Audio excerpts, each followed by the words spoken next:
Eu nunca imaginei que aquele final de tarde mudaria minha vida para sempre. Eu só fui ver o que era aquele choro perto do pé de ipê amarelo, achando que fosse algum bicho perdido. Mas o que eu encontrei ali foram 3 bebês, abandonados, sozinhos, cada um dentro de um cesto, enrolados em paninhos floridos, e todos com uma tornozeleira feita de palha e uma pedrinha azul. Eu acolhi, cuidei, criei. Mas até hoje eu me pergunto, quem deixou aqueles bebês ali? E por quê? Só muitos anos depois, eu descobri a verdade enterrada bem debaixo daquele ipê. E eu garanto, você nunca vai imaginar o que era. Minha querida agora me conta aqui, quantos filhos você tem? Ou quantos você criou com amor, mesmo sem ter gerado? Deixa aqui nos comentários. Vou adorar ler sua história. Não esquece de curtir, comentar e compartilhar esse vídeo com alguém que acredita que família é feita de coração. Os meus 82 anos carregam muitas histórias, mas nenhuma mudou tanto a minha vida quanto aquela tarde de novembro, quando o céu queimava num laranja intenso e o calor ainda se agarrava à terra como uma criança teimosa. Eu era jovem, só tinha 27 anos, e a solidão da fazenda não me incomodava como preocupava os outros. Naquele dia, como todos os outros, fui recolher os ovos no fim da tarde, arregaçando as mangas do vestido florido que minha falecida mãe tinha costurado.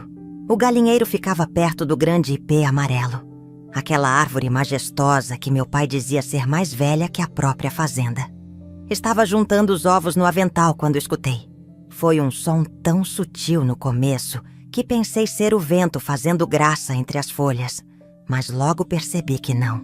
Era um choro, depois 2, depois 3 chorinhos diferentes que se misturavam como se ensaiassem um coro descompassado. Deixei a cesta cair, quebrando quase todos os ovos. Fiquei paralisada por uns segundos, achando que estava imaginando coisas, como quando a gente mora muito tempo sozinha e começa a ouvir vozes onde só tem silêncio. Mas o som persistia. Corri em direção ao ipê, sentindo o coração bater tão forte que parecia querer escapar pela boca. O sol quase se punha, criando aquelas sombras compridas e misteriosas entre as árvores. E o choro ficava mais forte a cada passo que eu dava em direção àquela parte dos fundos da fazenda onde o capim crescia mais alto e as galinhas nunca iam. Quando cheguei perto do ipê, quase tropecei de susto. Ali, sob a copa frondosa que começava a se tingir de dourado com a chegada da primavera, estavam 3 cestos perfeitamente alinhados, como se tivessem sido colocados com muito cuidado por mãos que sabiam exatamente o que estavam fazendo. Não eram cestos simples desses de feira. Eram trançados com um capricho só visto em trabalhos indígenas, enfeitados com fitas coloridas e forrados com panos de algodão florido que reconheci como sendo de um tipo que se vendia na feira de Bom Despacho, a cidade vizinha. Fiquei ali, parada, olhando aqueles 3 cestos como quem olha para um milagre ou uma maldição, sem saber qual dos 2 acabava de encontrar. Me aproximei devagar, como quem não quer assustar um pássaro pousado. O primeiro choro vinha do cesto da esquerda, mais forte, mais impaciente. Afastei o pano com dedos trêmulos e quase caí para trás quando vi aquele rostinho vermelho, de olhos fechados com força, bochechas infladas pelo esforço de chorar. Uma menina não devia ter mais que alguns dias de vida. No segundo cesto, um bebê que parecia mais calmo chorava baixinho, quase como se pedisse desculpas por incomodar. Era um menino. E no terceiro, outra menina. Esta com o choro mais fraco, mais cansado. E quando toquei sua testa, percebi que ardia em febre. Mas foi então que notei algo que me deixou ainda mais confusa. Cada um deles, amarrada no tornozelo direito, tinha uma tornozeleira artesanal feita de palha trançada, com uma pedrinha azul brilhante costurada no centro. Eram idênticas, feitas com a mesma técnica, o mesmo material, o mesmo tipo de pedra. Nunca tinha visto nada assim, por aquelas bandas de Minas. Não tive tempo de pensar no que fazer a seguir. Meu corpo agiu antes da minha cabeça. Tirei o xale que usava nos ombros e improvisei uma tipóia para carregar os 3. Quase caí umas 3 vezes no caminho de volta para casa, equilibrando aqueles 3 pacotinhos de vida que de repente estavam sob minha responsabilidade. Dentro de casa, coloquei os bebês na minha cama grande de casal, que ficava vazia demais desde que decidi que casamento não era para mim. Depois de recusar 5 pretendentes que meu pai tentou me empurrar antes de morrer. Corri para a piracozinha, esquentei leite de cabra, improvisando mamadeiras com garrafas pequenas de remédio que lavei bem e forrei com pano limpo nas pontas. A menina com febre me preocupava mais. Lembrei dos ensinamentos da minha avó e fiz um chá de erva cidreira bem fraquinho, molhando seus lábios para que ela bebesse algumas gotas. Passei a noite inteira acordada, alimentando um, depois outro, depois o terceiro, trocando panos molhados na testa da pequena doente, cantando cantigas de ninar que nem sabia que lembrava. Quando o dia amanheceu, eu já sabia que não conseguiria levar aquelas crianças para nenhum lugar. Algo dentro de mim, um instinto que desconhecia até então, dizia que elas estavam exatamente onde deveriam estar. Enquanto observava os 3 finalmente dormindo, depois de uma noite de choro e leite e canções inventadas, decidi que precisava avisar alguém, fazer o certo. Liguei para a rádio local. Era assim que os recados corriam na região, mais rápido que qualquer carta ou telefonema. Dei a notícia. 3 bebês encontrados. Quem os tivesse perdido que viesse buscá-los na fazenda do IP, propriedade da senhora Zélia Campos, no final da estrada do Barro Vermelho. Os dias passaram, depois semanas, e ninguém apareceu reclamando bebês perdidos. A notícia correu de boca em boca, mas em vez de mães desesperadas, o que bateu na minha porta foram vizinhas curiosas trazendo roupinhas, cobertores, comida e muitas perguntas que eu não sabia responder. O padre da paróquia de Santo Antônio, das bandas de Divinópolis, veio me visitar após ouvir a história. Era um homem bom, de olhos gentis e mãos enrugadas pelos anos de trabalho. Foi ele quem sugeriu que eu iniciasse um processo de guarda provisória, enquanto o mistério não se resolvia. Olhou para mim com aqueles olhos que pareciam saber mais do que diziam e falou: Dona Zélia, às vezes Deus planta sementes da maneira mais inesperada. A senhora que nunca teve filhos no ventre, agora tem 3 no coração. Chorei como criança quando ele disse isso, porque era verdade. Eu, que sempre fui conhecida como a solteirona da fazenda, a mulher que escolheu a liberdade à família, de repente me via transformada em mãe tripla da noite para o dia. As tornozeleiras continuavam me intrigando. Tirei com cuidado uma delas para examinar melhor, mas a bebê chorou tanto quando o fiz que imediatamente a coloquei de volta. Era como se aquele objeto fosse parte dela, algo sagrado que não deveria ser removido. Perguntei aos artesãos da cidade sobre aquele tipo de trabalho. Mostrei desenhos que fiz, mas ninguém soube me dizer de onde vinha aquela técnica específica. A pedra azul também era um mistério. Não era turquesa nem água marinha. Era algo diferente, com manchas mais claras que pareciam formar pequenos desenhos, quase como uma linguagem. Nos raros momentos em que conseguia dormir, sonhava com mãos desconhecidas trançando palha e costurando pedras azuis, sussurrando palavras numa língua que eu não entendia. Meu corpo inteiro tremia enquanto corria de volta para casa com os 3 bebês. Nunca soube explicar direito de onde veio a força para carregar aqueles 3 cestinhos ao mesmo tempo. Acho que foi o mesmo instinto que faz uma mãe levantar um carro para salvar o filho, coisa que a gente só acredita quando acontece com a gente mesma. Quando entrei em casa, a realidade me bateu como um tapa. Eu não tinha nada preparado para acolher uma criança, quanto mais 3 de uma vez. Minha casa de fazenda, sempre tão silenciosa e organizada do jeito que eu gostava, de repente parecia pequena e despreparada para a vida que acabara de chegar. Coloquei os cestos no meio da minha cama e corri feito uma desesperada, procurando tudo que pudesse servir. tirei lençóis limpos do armário, forrei a mesa da sala e improvisei um berçário ali mesmo. O menino, que parecia ser o mais calmo dos três, começou a chorar com tanta força que achei que o coraçãozinho dele ia explodir. Tinha passado tanto tempo olhando criação na fazenda que sabia reconhecer quando um choro era de fome. Corri para o fogão a lenha, ainda aceso das broas que tinha feito mais cedo, e esquentei leite de cabra numa panelinha. Não era o ideal para bebês tão pequenos, disso eu sabia, mas era o que tinha naquele momento de desespero. Com uma colherzinha de prata que era relíquia da família, fui dando goles pequenos, primeiro para o menino, depois para as meninas. A que tinha febre me preocupava mais. Bebeu pouco, chorava fraco, e sua pele estava quente como brasa. Lembrei dos ensinamentos da minha avó Teodora, parteira e benzedeira, que me ensinava sobre ervas mesmo quando eu dizia que não queria saber daquilo. Agradeci em silêncio por não ter dado ouvidos à minha própria teimosia. Preparei um banho morno com folhas de boldo e malva para baixar a febre, e uma compressa de erva cidreira para aspar a testa. Passei a noite toda indo de um a outro, alimentando, limpando, acalentando com cantigas que vinham à minha memória, como se nunca tivessem saído dela.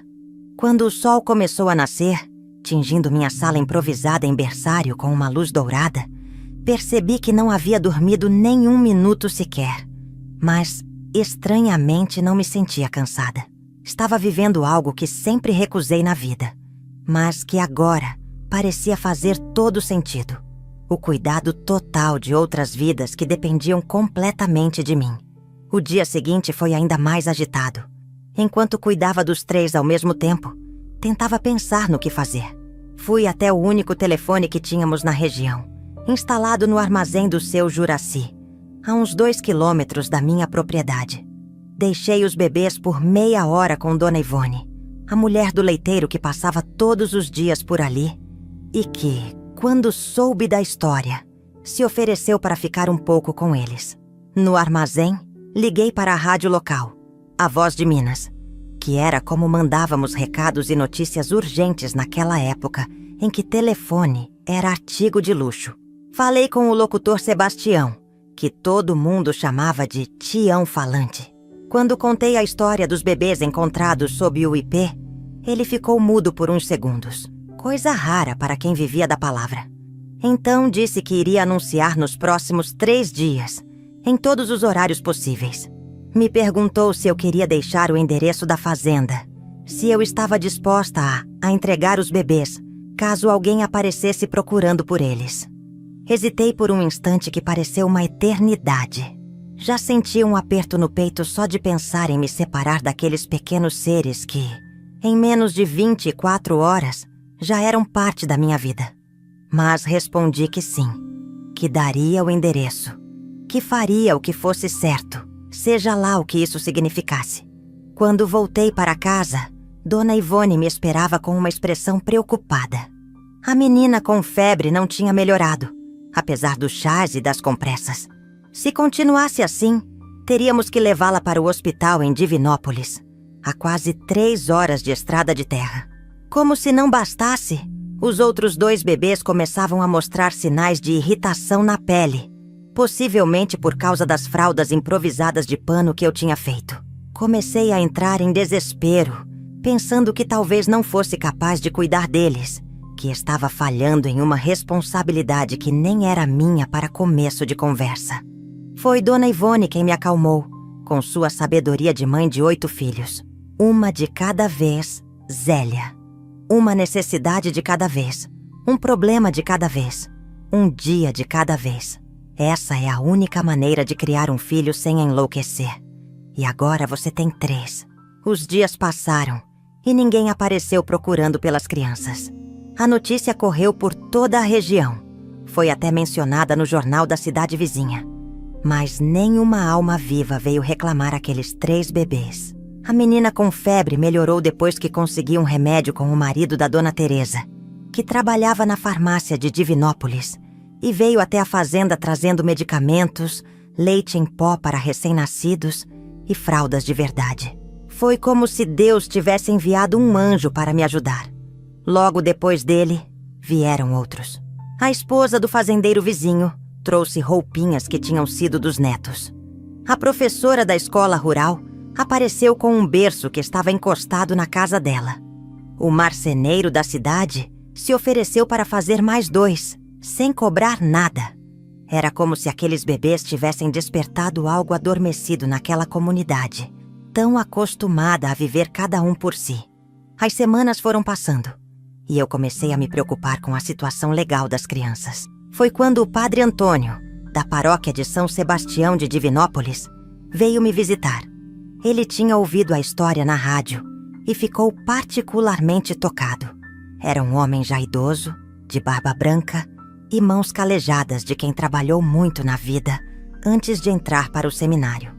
Quando contei como havia encontrado os bebês, ele olhou longamente para as tornozeleiras que eles ainda usavam. "Posso ver mais de perto?" perguntou com uma curiosidade que me pareceu mais do que casual. Deixei que examinasse os pequenos objetos, tomando cuidado para não incomodar os bebês que já estavam acostumados com aquele adorno. Ele tocou a pedrinha azul com reverência e murmurou algo que não conseguia entender. Depois olhou para mim e disse que conhecia algumas comunidades indígenas do norte de Minas e sul da Bahia que faziam artesanato semelhante, mas que precisaria consultar alguns livros para ter certeza.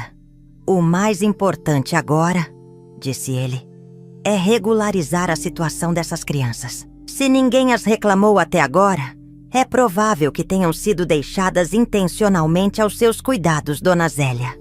Posso ajudá-la com os papéis para iniciar um processo de guarda provisória."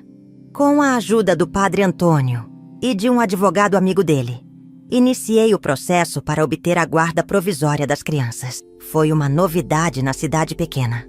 Uma mulher solteira que vivia sozinha em uma fazenda afastada, querendo criar 3 bebês que não eram seus. As línguas ferinas não demoraram a se manifestar. Ouvi comentários maldosos na feira, sussurros quando passava na igreja, olhares desconfiados no armazém. Uma mulher sem marido não tem condições de criar uma criança, quanto mais 3, diziam alguns.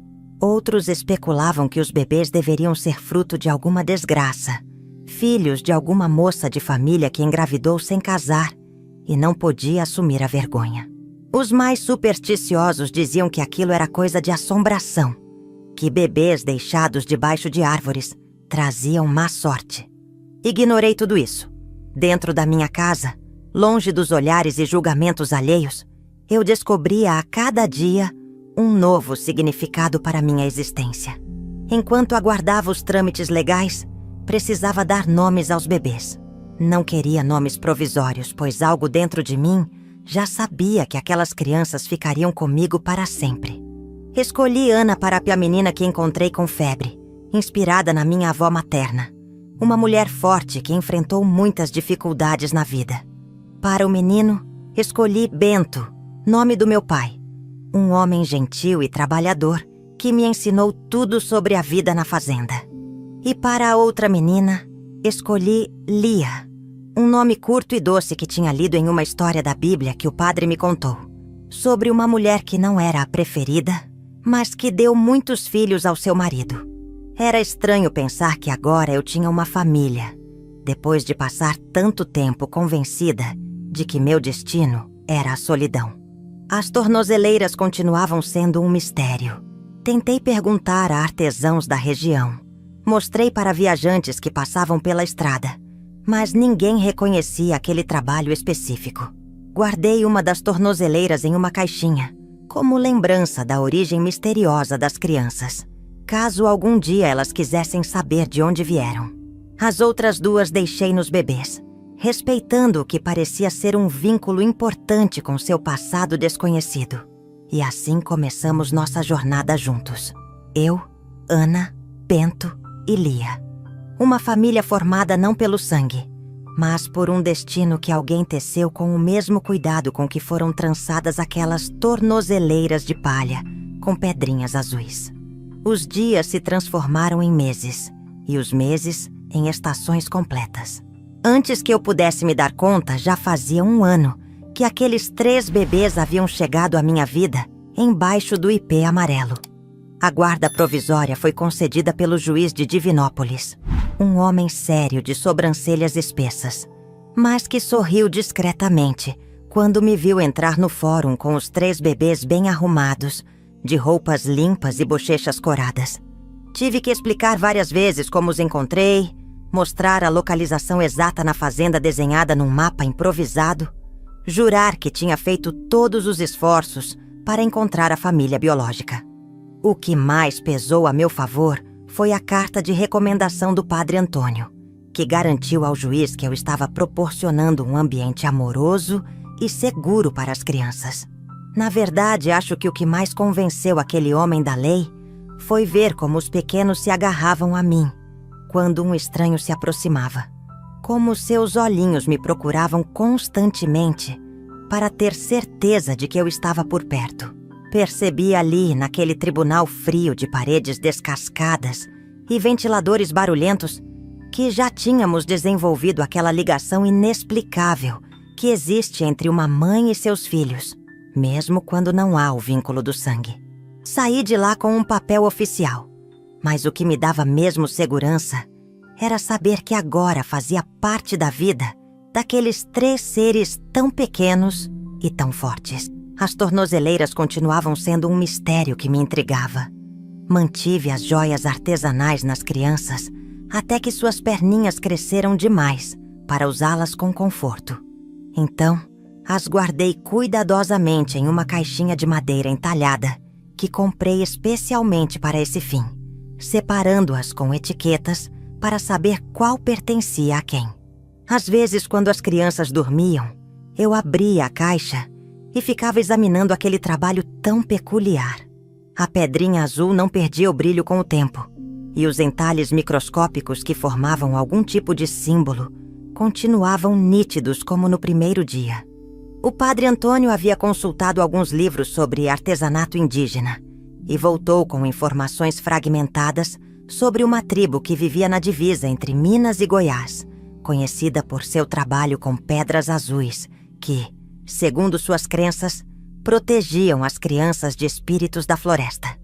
Mas ele não conseguiu encontrar registros precisos sobre aquele estilo específico de tornozeleira, nem sobre o significado exato daqueles símbolos entalhados nas pedras. Ver os 3 pequeninos crescerem juntos era como assistir a um milagre diário que acontecia em câmera lenta. Ana, a menina que encontrei com febre, foi a primeira a firmar o pescoço e depois a sentar sozinha. Tinha olhos escuros e penetrantes que pareciam enxergar além das coisas visíveis e um riso fácil que contagiava toda a casa. Bento era o mais tranquilo. Observava tudo com uma curiosidade silenciosa, seus olhos castanho claros sempre atentos ao movimento das folhas na janela ou ao voo dos pássaros no céu. Demorou mais para engatinhar, mas quando começou, não havia canto da casa que ficasse inexplorado. Jalia era a energia pura. Chorava alto, ria alto, exigia atenção constante. Seus cabelos cacheados cresceram rapidamente, formando uma auréola dourada em volta do rostinho sempre expressivo. Logo aprendi a distinguir o choro de fome do choro de sono, a reconhecer os pequenos sinais que antecediam uma febre ou uma dor de barriga. Minha casa, que antes era organizada e silenciosa, agora vivia em constante desordem criativa. Havia brinquedos espalhados pelo chão, roupinhas penduradas para secar, papinhas sendo preparadas na cozinha. A fazenda inteira se transformou para acomodar aquela nova vida que pulsava dentro de suas paredes antigas. Os vizinhos, que no início olhavam com desconfiança para a mulher solteira criando 3 crianças, sozinha, logo se renderam ao encanto dos pequenos. Dona Ivone se tornou uma espécie de avó postiça, aparecendo regularmente com bolos de fubá e histórias para contar. O velho Joaquim, carpinteiro aposentado que vivia sozinho na chácara vizinha, esculpiu cavalinhos de madeira e uma caixa de música que tocava uma canção de ninar quando a tampa era aberta. Até mesmo a professora Aparecida, solteirona como eu, e conhecida por sua rigidez, se derretia quando vinha visitar, e os pequenos corriam para abraçar suas pernas magras. Era como se aquelas 3 crianças tivessem o poder mágico de amolecer até os corações mais endurecidos pela vida, de trazer à tona o melhor das pessoas.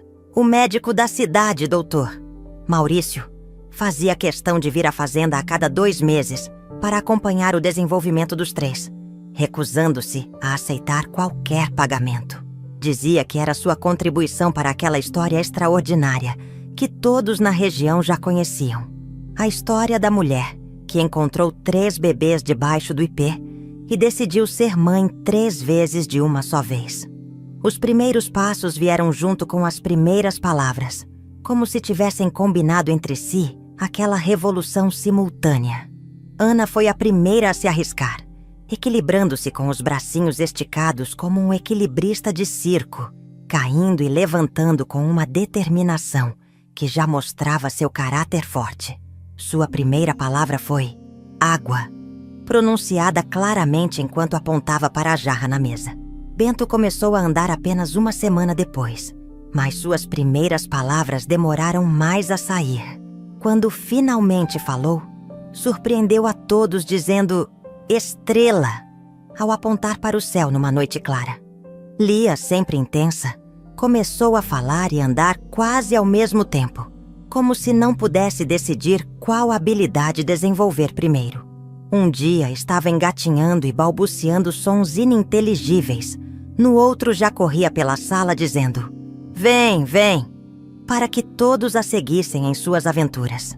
A casa se encheu de risos e correria, de palavras novas aprendidas a cada dia, de descobertas que para mim eram tão maravilhosas quanto para eles. As paredes da sala, antes tão limpas e vazias, foram tomadas por desenhos coloridos feitos com giz de cera e tinta de beterraba.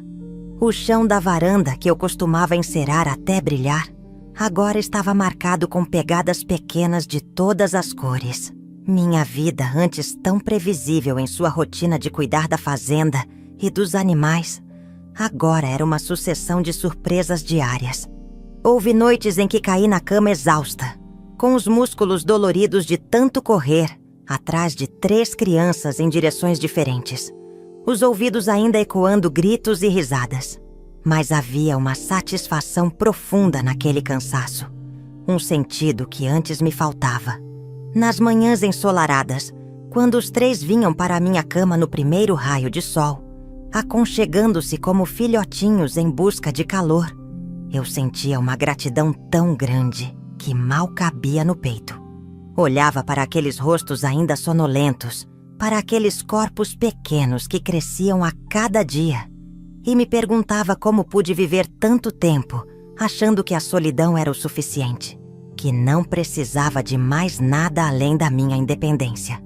Os vizinhos passaram a ajudar não só com presentes e visitas, mas com o apoio prático no dia a dia. Seu Tomás, que tinha uma horta enorme, deixava separados os melhores legumes para a turminha do ipê, como todos começaram a chamar os 3. Dona Conceição, costureira de mão cheia, fazia questão de preparar roupinhas para os pequenos, usando retalhos coloridos para criar peças únicas, que logo se tornaram a marca registrada dos meus filhos na região. O filho do seu Juvenal, que era professor na cidade grande, trazia livros infantis sempre que vinha visitar os pais. A fazenda, que antes era conhecida apenas pela qualidade do queijo que eu produzia, agora se tornara um ponto de encontro, um lugar onde pessoas de todas as idades vinham deixar um pouco de carinho e levar em troca o sorriso sincero de 3 crianças que não sabiam o significado de preconceito ou desconfiança. No fundo da minha mente, porém, continuava a questão das tornozeleiras. Sentia que guardavam um segredo importante sobre a origem das crianças, algo que um dia elas teriam o direito de conhecer. À medida que cresciam e começavam a fazer perguntas sobre o mundo, sabia que logo perguntariam sobre seus pais biológicos, sobre como haviam chegado até mim. Preparei-me para esse momento guardando cuidadosamente não só as tornozeleiras, mas também os cestos originais em que os encontrei, as fitas coloridas, os panos floridos que os envolviam. Documentei tudo em um caderno grosso de capa dura, anotando cada detalhe do dia em que os encontrei. Cada informação fragmentada que consegui coletar sobre possíveis origens. Cada teoria que surgiu ao longo do tempo. Queria estar pronta para responder com honestidade quando a hora chegasse, sem esconder nada, mas também sem criar expectativas que pudessem nunca ser realizadas. O padre Antônio continuou sua pesquisa discreta sobre as tornozeleiras, entrando em contato com estudiosos de culturas indígenas e artesãos de várias partes do país. Trouxe-me livros com fotografias de adornos semelhantes, mas nunca exatamente iguais aos que meus filhos usavam quando os encontrei. Certa tarde, quando as crianças tinham cerca de 4 anos e brincavam no quintal sob a sombra da mangueira, o padre apareceu com um semblante diferente, quase agitado, o que era raro para aquele homem sempre tão sereno. Pediu para ver as tornozeleiras novamente, e eu as trouxe da caixinha especial onde as guardava. Ele examinou as pedrinhas azuis com uma lupa pequena, que tirou do bolso da batina, e confirmou o que suspeitava. Os símbolos entalhados nas 3 pedras formavam uma espécie de escrita, minúscula e complexa. Não são apenas desenhos decorativos, são palavras ou talvez nomes, disse ele com um brilho de excitação nos olhos idosos. Contou-me então que havia encontrado uma referência a uma aldeia quase extinta chamada Araés, cujos artesãos eram conhecidos por sua habilidade em trabalhar com uma pedra azul rara, encontrada apenas em uma região específica na divisa entre Minas e Goiás. Essa pedra, segundo as lendas, tinha propriedades especiais, protegia as crianças contra doenças e garantia que nunca se perdessem de seu verdadeiro caminho na vida. E mais importante, os Araés tinham uma tradição de escrever o nome espiritual da criança na pedra. Um nome secreto conhecido apenas pela família e pelos anciões da tribo. Foi numa manhã de outono, quando as crianças tinham completado 5 anos, que recebi uma visita que mudaria nossa compreensão sobre tudo. Eu estava no quintal colhendo mandioca para o almoço, as mãos sujas de terra, o avental manchado, quando vi um jipe velho subindo a estrada de terra que levava à fazenda. Não era comum receber visitas sem aviso, principalmente de pessoas em carros, já que a maioria dos vizinhos vinha a cavalo ou a pé. Limpei as mãos no avental e fui até a porteira, curiosa e um tanto desconfiada. As crianças brincavam perto do galinheiro. Ana tentava ensinar as galinhas a comerem milho na sua mão. Bento construía uma espécie de abrigo com gravetos para os pintinhos. E Lia corria atrás dos mais velhos, tentando imitar o que faziam. Do jipe desceram um homem e uma mulher que não reconheci. Ele era alto, de pele bronzeada pelo sol, cabelos grisalhos nas têmporas e óculos redondos que lhe davam um ar de professor. Vestia calça de brim e camisa de manga comprida, mesmo com o calor. A mulher era mais baixa, tinha cabelos pretos presos num coque frouxo, pele morena e olhos amendoados que lembravam vagamente os de Ana. Trazia uma pasta de couro debaixo do braço e uma máquina fotográfica pendurada no pescoço. Percebi de imediato que não eram pessoas da região. Havia algo no jeito de se vestir, na postura, no modo de olhar ao redor com curiosidade acadêmica, que denunciava que vinham de longe, provavelmente da capital. Aproximaram-se com sorrisos educados e se apresentaram como Roberto e Marina Mendes, pesquisadores da Universidade Federal que estavam fazendo um trabalho sobre comunidades tradicionais da região. Explicaram que estavam documentando técnicas artesanais que corriam risco de desaparecer e que haviam ouvido falar da minha fazenda na cidade. Não mencionaram nada sobre as crianças ou sobre o motivo específico de estarem ali. Ofereci café, como manda a hospitalidade mineira, e os convidei para entrar. Enquanto passávamos pela varanda, os olhos da mulher se fixaram nas crianças que brincavam no terreiro, e pude notar um interesse especial no modo como ela os observava. Por um instante senti um aperto no peito. Aquele tipo de pressentimento que não se explica com palavras, mas que toda mãe reconhece quando sente que algo pode ameaçar seus filhos. Mantive a conversa em assuntos gerais enquanto servia o café na cozinha, perguntando sobre seu trabalho, tentando entender o que realmente queriam. O homem, Roberto, falava com entusiasmo sobre as tradições que estavam desaparecendo na região. Mencionou tecelagem, cerâmica, medicina com ervas, enquanto folheava um caderno cheio de anotações e fotografias que colocou sobre a mesa da cozinha. Foi quando notei, entre as imagens, algo que fez meu coração saltar uma batida. Uma fotografia de adornos trançados com pedras azuis, muito semelhantes às tornozeleiras que os meus filhos usavam quando os encontrei. Tentei não demonstrar surpresa, mas devo ter falhado, porque a mulher, Marina, me olhou com atenção redobrada. Perguntou, como quem não quer nada, se eu conhecia aquele tipo de artesanato. Hesitei por um instante, dividida entre a curiosidade de finalmente descobrir algo sobre a origem das crianças e o medo instintivo de perder o que mais amava na vida. Respondi vagamente que já tinha visto algo parecido, sem entrar em detalhes. Roberto então explicou que aquelas peças eram características de uma aldeia chamada Araés, que ficava na divisa entre Minas e Goiás, a cerca de 200 quilômetros dali. Explicou que esta comunidade tinha uma tradição única de usar pedras azuis em seus adornos, especialmente nos que eram destinados às crianças. Segundo ele, aquelas pedras vinham de uma pequena mina que existia nas proximidades da aldeia e eram consideradas especiais por sua coloração única. A técnica de trançar a palha daquela maneira específica era passada de geração em geração, geralmente de mãe para filha.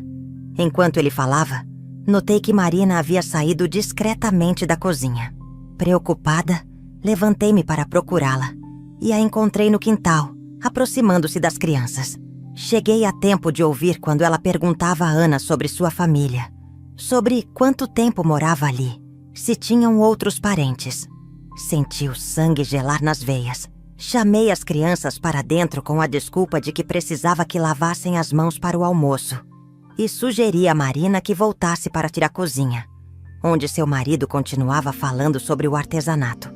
Ela me seguiu com um sorriso educado, mas havia algo em seus olhos que me deixou alerta, como uma raposa que pressente o perigo antes mesmo de ver o caçador.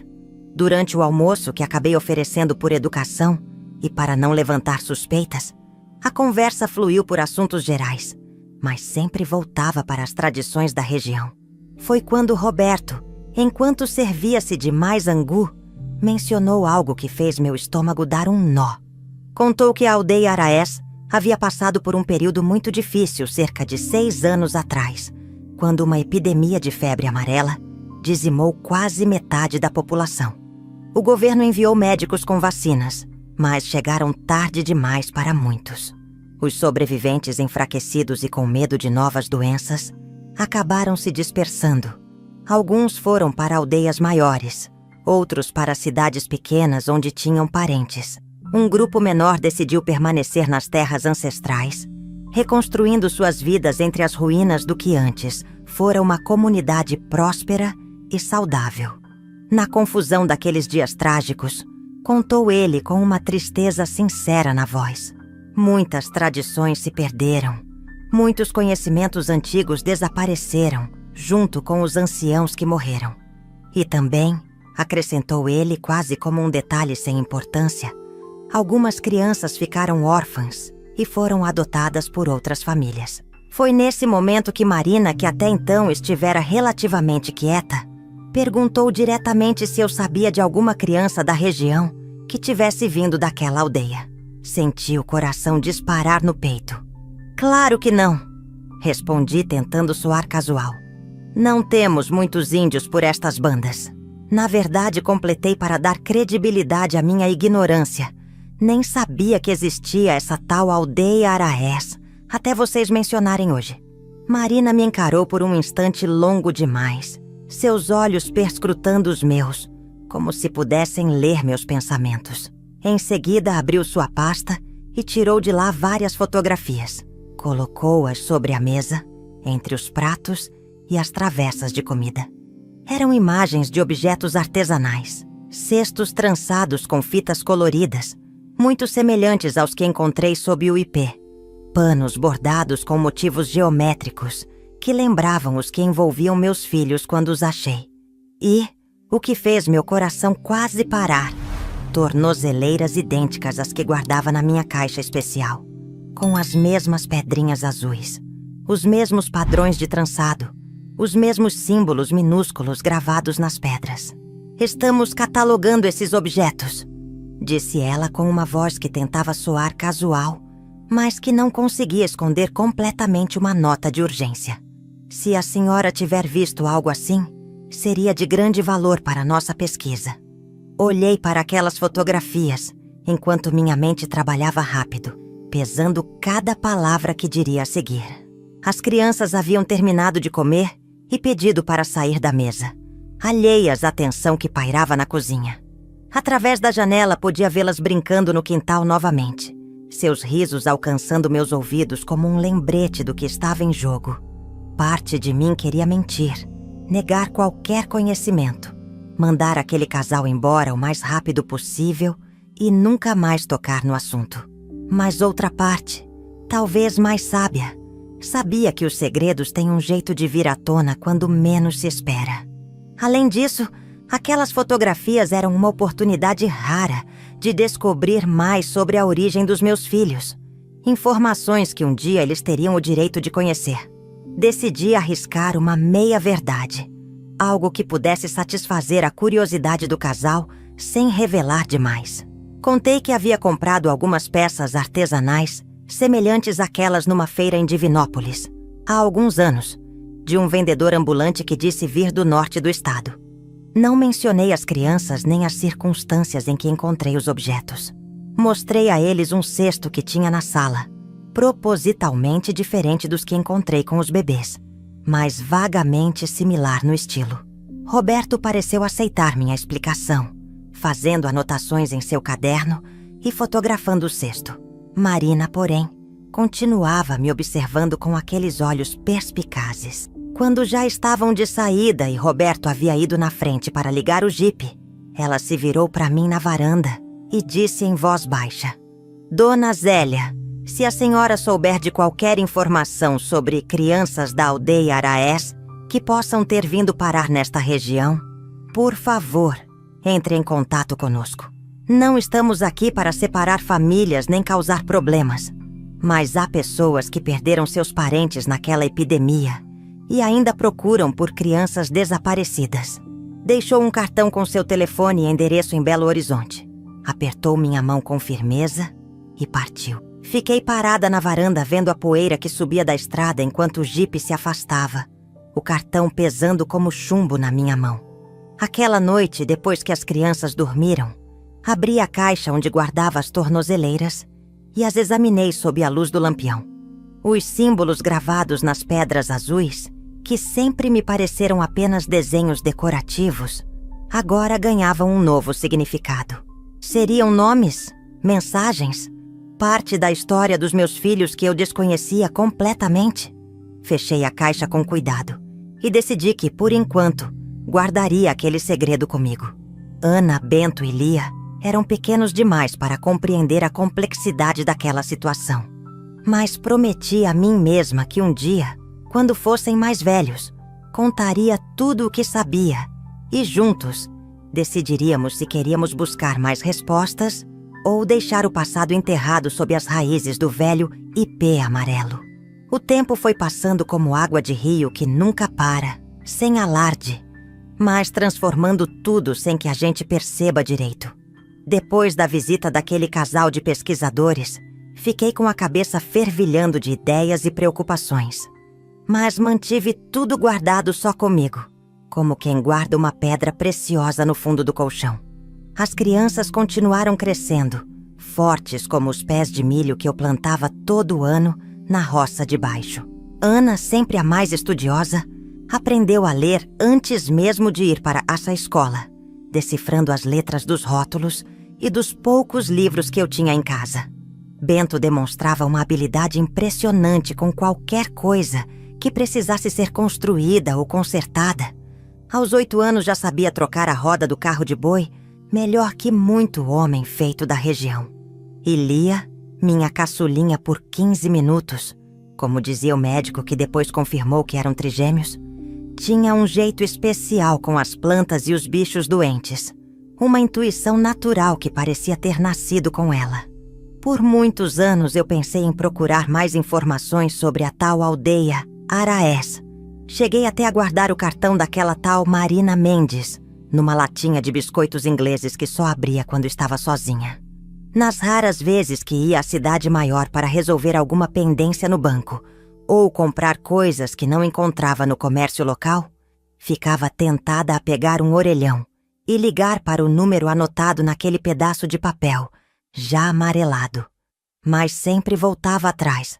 O medo de perder meus filhos era maior que qualquer curiosidade.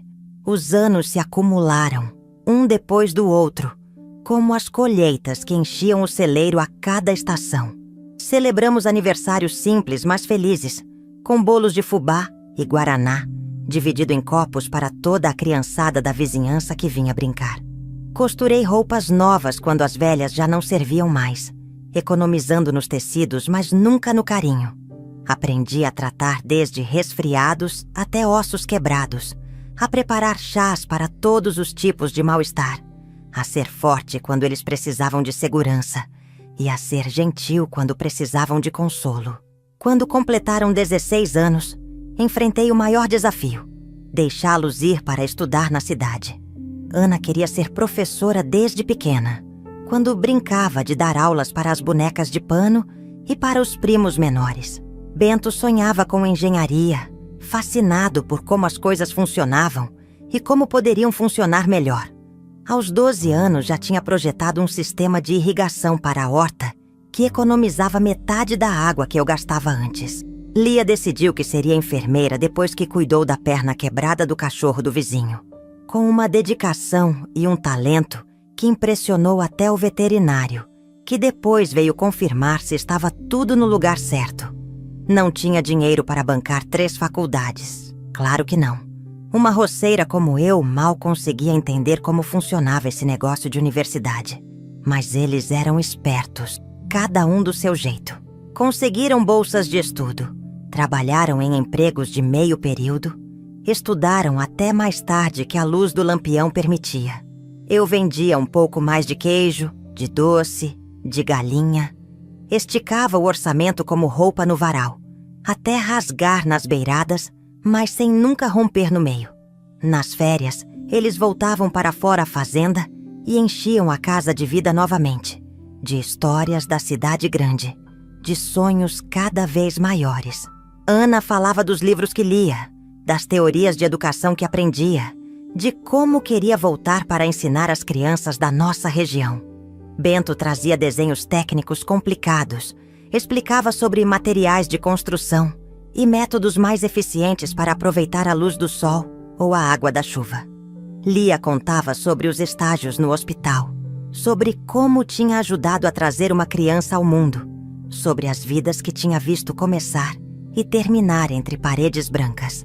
Eu escutava tudo com o coração cheio, dividida entre o orgulho de vê-los alçando voos cada vez mais altos e a saudade que ficava depois que iam embora, deixando a casa grande demais para uma velha sozinha. Guardava os presentes que me traziam: uma echarpe colorida, um rádio novo, um remédio bom para as juntas doloridas, e usava com cuidado, como se fossem relíquias sagradas. Os anos foram passando e os filhos se estabelecendo nas suas próprias vidas. Ana se casou com um professor de matemática que conheceu na faculdade. Um rapaz de óculos e sorriso tímido que me tratava como se eu fosse uma rainha só porque fiz um frango com quiabo que ele gostou. Tiveram 2 filhos, meus netos tão esperados, que enchiam a fazenda de barulho e alegria quando vinham passar as férias comigo. Bento demorou mais para se aquietar, sempre envolvido em projetos de construção que o levavam para diferentes partes do estado. Acabou se casando com uma arquiteta que trabalhava com ele, uma moça determinada e prática como ele. E tiveram uma filha que nasceu com os mesmos olhos curiosos do pai. Lia não se casou. Dizia que seu trabalho no hospital já preenchia sua vida. Mas adotou uma menina de 5 anos que tinha ficado órfã depois de um acidente. Uma decisão que tomou num impulso, como eram muitas das coisas que Lia fazia, mas que nunca se arrependeu. A fazenda foi se transformando aos poucos, com os filhos ajudando a fazer melhorias quando podiam. Bento instalou energia elétrica e água encanada. Ana organizou uma pequena biblioteca no quarto, que antes era de armazenar colheita. Lia plantou um jardim de ervas medicinais que perfumava toda a área perto da cozinha. Eu já não trabalhava tanto na roça. Minhas mãos nodosas e minhas costas curvadas não permitiam os esforços de antigamente. Mas ainda fazia queijos, doces, licores de jabuticaba que vendíamos na feira da cidade e por encomenda para algumas lojas de produtos artesanais. Os vizinhos, que no começo desconfiavam daquela mulher solteira criando 3 crianças que apareceram do nada, agora me tratavam com respeito, pediam conselhos, mandavam seus filhos e netos virem me ajudar nas tarefas mais pesadas. Por vezes alguém ainda perguntava sobre a origem das crianças, principalmente os mais novos que não conheciam a história desde o começo. Eu sorria e repetia o que tinha dito tantas vezes. Deus mandou 3 anjos para alegrar a vida desta velha. E eu não sou de questionar as bênçãos que recebo. Foi quando completei 70 anos que finalmente decidi compartilhar o segredo das tornozeleiras com meus filhos. Eles já eram adultos estabelecidos, com suas próprias famílias e vidas, fortes o suficiente para enfrentar qualquer verdade sobre suas origens. Escolhi uma noite depois do jantar de aniversário que fizeram para mim, quando os netos já tinham sido colocados para dormir e estávamos apenas nós 4 na varanda, ouvindo o canto dos grilos e bebendo um licor de jabuticaba que eu mesma tinha feito. Eu só tinha falado para eles que os tinha encontrado abandonados. Nunca mencionei o ipê amarelo, os cestos trançados, as tornozeleiras com pedras azuis, nem muito menos a visita daqueles pesquisadores tantos anos atrás. Busquei a velha caixa de lata onde guardava as lembranças mais preciosas. Os primeiros dentinhos que caíram, mechas de cabelo dos primeiros cortes, desenhos feitos com mãos pequenas e desajeitadas. E no fundo, embrulhadas num lenço de seda que tinha sido da minha mãe, as 3 tornozeleiras que eles usavam quando os encontrei. Entreguei uma a cada um e contei toda a história, com detalhes que nunca tinha revelado antes. Falei do choro que ouvi naquela tarde abafada, dos cestos sob o ipê amarelo, das pedrinhas azuis que ninguém na região sabia identificar. Contei sobre a visita dos pesquisadores, sobre a aldeia Araés, sobre a epidemia que tinha matado muita gente por lá. Vocês eram muito pequenos, expliquei com a voz trêmula. E eu tinha tanto medo de que alguém viesse levá-los embora, que escondi tudo o que sabia. Talvez tenha sido egoísta da minha parte, mas não conseguia imaginar a vida sem vocês 3. Ana foi a primeira a falar, enxugando as lágrimas que escorriam pelo seu rosto. Mãe, você nos deu vida, amor, educação. Não importa quem nos colocou naqueles cestos, você é e sempre será nossa única mãe. Bento, sempre mais prático, pegou sua tornozeleira e examinou a pedra azul com olhos de engenheiro. Isso pode ser turquesa. É uma pedra que existe em algumas regiões de Minas. O trançado é realmente único. Nunca vi nada igual nas minhas viagens. Lia segurava sua tornozeleira contra o peito, em silêncio, os olhos perdidos no horizonte escuro, além da varanda. Depois de um longo momento, disse quase num sussurro: eu sempre senti que havia algo mais na nossa história. Desde criança sonho com um lugar cercado por árvores altas, com pessoas cantando numa língua que não entendo. Achava que era só imaginação, mas agora me pergunto se não seriam memórias.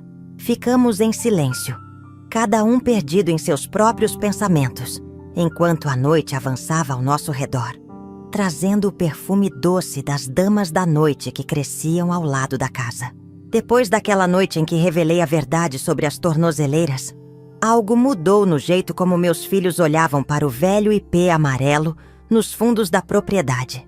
Nas semanas seguintes à minha confissão, Percebi Lia caminhando sozinha até lá várias vezes, ficando parada debaixo dos galhos por longos minutos, como se esperasse que a árvore falasse com ela. Ela sempre foi a mais sensível dos três, a que parecia ter uma conexão diferente com as coisas que não se explicam com palavras. Ana voltou para sua casa na cidade depois do fim de semana, levando sua tornozeleira prometendo pesquisar mais sobre a aldeia Araés nos arquivos da biblioteca onde trabalhava. Bento ficou mais alguns dias, examinando o local onde encontrei os cestos, medindo distâncias, fazendo anotações num caderninho que sempre carregava, tentando entender como aquilo tinha acontecido através das lentes da lógica que guiavam sua vida de engenheiro. Mas foi Lia quem realmente não conseguiu deixar o assunto de lado. Ela pediu licença no hospital onde trabalhava e se instalou na fazenda por quase um mês, dividindo seu tempo entre me ajudar com os afazeres diários e investigar qualquer pista que pudesse encontrar sobre suas origens. Conversou com os vizinhos mais antigos, visitou a pequena biblioteca municipal da cidade, até mesmo conseguiu o contato de alguns arqueólogos que tinham feito escavações na região anos atrás. Ela anotava tudo num caderno de capa verde, meticulosa como sempre foi desde criança quando organizava suas bonecas por tamanho e cor. Observei aquela busca com o coração apertado, dividida entre o medo do que ela poderia descobrir e o desejo de vê-la em paz com sua história. Numa tarde quente de janeiro, enquanto eu descansava na cadeira de balanço da varanda depois do almoço, Lia apareceu com uma pá e uma pequena enxada na mão. Disse que ia verificar algo perto do IP e que voltaria logo. Não perguntei nada, apenas assenti com a cabeça, sabendo que quando estava determinada assim, não adiantava questionar. Adormeci na cadeira e quando acordei, já com o sol baixo no horizonte, Lia estava sentada nos degraus da varanda, as mãos sujas de terra, os olhos fixos em algo que segurava no colo. Aproximei-me devagar, o corpo protestando depois do cochilo na cadeira dura, e vi que era uma pequena caixa de madeira escura, manchada pela umidade da terra e pelo tempo, mas ainda inteira, fechada com uma trança de fibras vegetais que lembrava o trabalho das tornozeleiras. Minha filha levantou os olhos para mim e vi neles uma mistura de emoções que não consegui decifrar completamente. Havia descoberta, havia tristeza, havia uma espécie de paz que não estava lá antes. Encontrei isso enterrado entre as raízes do ipê, mãe, exatamente onde a senhora disse que nos achou, mas um pouco mais fundo, como se tivesse sido colocado ali para ser descoberto muitos anos depois. Sentei-me ao lado dela nos degraus, minhas juntas reclamando do esforço, e perguntei se já tinha aberto a caixa. Ela balançou a cabeça negativamente, explicando que queria que estivéssemos juntas para este momento. Com cuidado cortou a trança que selava a caixa, usando uma pequena tesoura que sempre carregava no bolso do jaleco, por força do hábito profissional. A tampa se abriu com um rangido suave, revelando seu conteúdo. Um pedaço de papel dobrado cuidadosamente, já amarelado pelo tempo, mas ainda intacto. 3 pequenas esculturas talhadas em madeira, representando o que pareciam ser animais estilizados. Talvez um pássaro, um peixe e algum felino. E um colar com um pingente de pedra azul maior que as das tornozeleiras, entalhado com símbolos semelhantes. Lia pegou o papel com dedos trêmulos e o desdobrou com extremo cuidado. Estava escrito à mão, numa caligrafia apertada e precisa, em português, mas com algumas palavras em outra língua que não reconhecemos. Juntas, nos debruçamos sobre aquele bilhete que tinha esperado décadas debaixo da terra para ser lido. Que este solo guarde o que meu coração não pôde. Que eles cresçam livres, longe da dor que destruiu nosso povo. 3 vidas para continuar o que quase se perdeu. O sangue dos Araés corre nas veias destes pequenos, mas o futuro que lhes deixo deve ser escrito longe daqui. Quando o tempo for certo, o ipê amarelo revelará o que não pude contar. Meus filhos, filhos do meu coração já partido, levem com vocês a proteção das pedras azuis e a sabedoria dos antigos. Um dia, talvez, nossos caminhos voltarão a se cruzar. Até lá, vivam. Embaixo dessas palavras, havia um símbolo desenhado. Um círculo com linhas que se cruzavam no centro, muito parecido com o que estava gravado nas pedras das tornozeleiras. Lia deixou escapar um soluço contido, as lágrimas finalmente escapando dos olhos, que tinham se mantido secos durante toda a descoberta. "Quem escreveu isso, mãe?" perguntou num fio de voz. "Por que nos deixou aqui? Por que não ficou conosco?" Passei meu braço pelos seus ombros, sentindo o corpo adulto que um dia foi apenas um bebezinho, chorando num cesto sob a árvore. "Não sei, minha filha", respondi com sinceridade. "Talvez tenha sido alguém muito doente durante aquela epidemia que os pesquisadores mencionaram. Talvez alguém que estava sendo perseguido. Ou alguém que simplesmente não tinha condições de criar 3 crianças ao mesmo tempo e sabia que aqui vocês teriam uma chance." Nos dias seguintes, Ana e Bento vieram às pressas quando Lia ligou contando sobre a descoberta. Examinamos juntos os objetos da caixa inúmeras vezes, discutindo teorias, tentando decifrar o significado daquele bilhete enigmático. Ana conseguiu identificar algumas das palavras desconhecidas como pertencentes a uma língua indígena, já quase extinta na região. Bento analisou a caixa e determinou que tinha sido feita de madeira de jacarandá, comum nas matas da divisa entre Minas e Goiás, onde supostamente ficava a aldeia Araés. Fez também uma pesquisa sobre a pedra azul e confirmou que era turquesa, extraída de uma pequena mina que existia naquela área, hoje abandonada. O cartão daquela pesquisadora, Marina Mendes, há muito tinha se perdido, mas Ana conseguiu localizá-la através da universidade onde trabalhava. Era agora uma senhora de quase 70 anos, aposentada, mas que ainda mantinha seu interesse pela cultura araés. Depois de muita discussão, meus filhos decidiram ir visitá-la em Belo Horizonte, levando cópias do bilhete e fotos das tornozeleiras e dos outros objetos encontrados. Eu preferi ficar na fazenda. Meus ossos velhos já não eram bons companheiros para viagens longas, mas mandei com eles todo o meu amor e minha bênção, para que encontrassem as respostas que buscavam. Voltaram 3 dias depois, com expressões sérias e uma história que finalmente completava as peças do quebra-cabeça que começou naquela tarde abafada sob o ipê amarelo.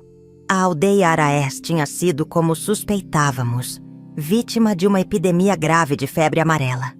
Mas isso foi apenas o golpe final numa sequência de tragédias.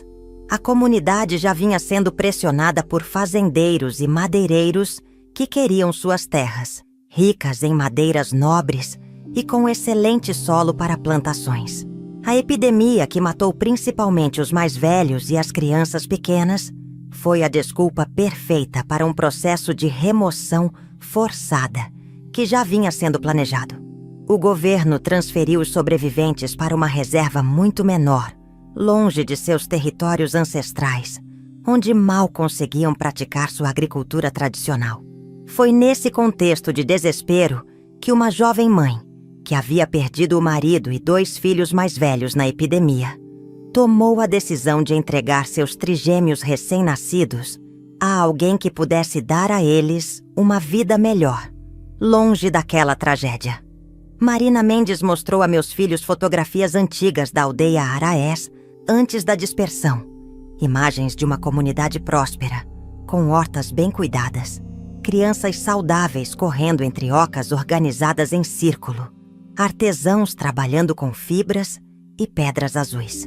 E entre essas fotos, havia uma de uma jovem mulher sorridente, com 3 bebês pequenos no colo, enrolados em panos coloridos. Segundo Marina, essa mulher se chamava Iracema. Tinha apenas 19 anos quando a tragédia começou a se desenrolar e era conhecida na aldeia por sua habilidade com o artesanato, especialmente na confecção de tornozeleiras e outros adornos com pedras azuis. Quando a situação ficou insustentável e a remoção forçada era iminente, Iracema decidiu que seus filhos teriam uma chance melhor, longe dali. Ela conhecia a região, sabia da existência da minha fazenda e me escolheu porque tinha me visto uma vez na feira da cidade, tratando gentilmente as crianças que se aproximavam da minha barraca de queijos. Marina contou que Iracema nunca chegou à reserva para onde levaram os outros membros da tribo. Simplesmente desapareceu depois de entregar os bebês. Alguns achavam que ela tinha morrido de tristeza depois de se separar dos filhos.